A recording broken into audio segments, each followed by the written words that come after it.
Bonjour et bienvenue dans le Vendredi c'est permis en vidéo. Depuis quelque temps, des participants me posent cette question. Comment gère-t-on l'agressivité d'un collaborateur? Ah oui, ça c'est une question auquel j'étais confronté il n'y a pas longtemps. Je venais de refuser une augmentation à un collaborateur et il m'a agonie d'injures. Pendant un moment, j'ai hésité à lui répondre sur le même ton, mais finalement je me suis abstenu et je l'ai laissé partir. Agonie d'injures, belle expression. Tout d'abord, vous avez bien fait de ne pas adopter le même comportement que votre collaborateur. Cela n'aurait fait qu'empirer les choses. Ensuite, d'où qu'elles viennent, clients, collaborateurs, fournisseurs, peu importe, l'agressivité n'est jamais acceptable dans le cadre de l'entreprise. Elle n'est d'ailleurs acceptable dans aucune de nos relations. Alors, combattons-la, mais sans agressivité. La combattre, je ne demande pas mieux, mais tu as une clé de 12, un moyen pour ça? D'abord, apprenons à reconnaître les prémices. Je vous propose quelques signaux faibles qui permettent de repérer un début d'agressivité. Le premier, lors d'un échange difficile, c'est lorsque le volume de voix augmente. Le deuxième, c'est le débit verbal qui s'accélère. Le troisième, c'est le vocabulaire qui se dégrade. Et enfin, le quatrième, c'est l'empiètement de l'espace de confort entre les personnes. En clair, quand les personnes commencent à se rapprocher de trop près. Oui, c'est un bon début pour repérer le début de l'agressivité. Mais ensuite, comment je gère? La première, c'est de réagir très vite dès que l'on détecte une dérive sur la forme. Dans une relation, on a toujours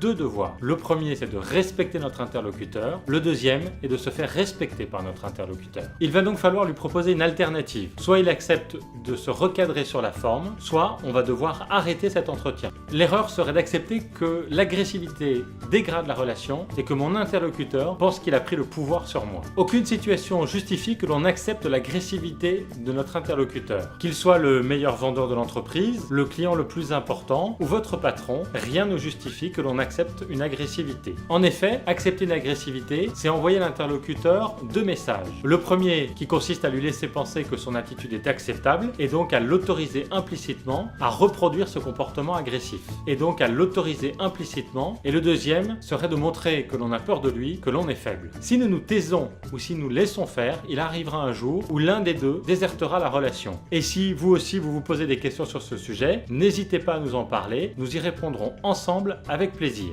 À dans 15 jours et bon management!